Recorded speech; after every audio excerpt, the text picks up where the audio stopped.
Hi guys, in this video I will talk about how to send messages on Asana. So let's try it out. The first thing is open the application once it will be open. Take a look on the bottom. You will see multiple options from these. Make sure the selected option is account. If you scroll down here, you will not find any option by tapping on that. You can send messages on Asana to your friend or to your company. So for this, take a look on the right top. You can see your profile icon. Click on it. And here, tap on the option View Profile. So here you can see three options: Show Me as a way, or Send Messages. Click on the option to send messages in case of you want to send messages. Here, select that person or any company to which you want to send messages. Just like I'll select my company.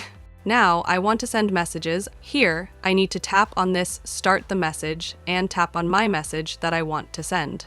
I can add multiple things, like I can add images or much more. Once you think your message will be ready to send, then click on the option Sent, and that's it.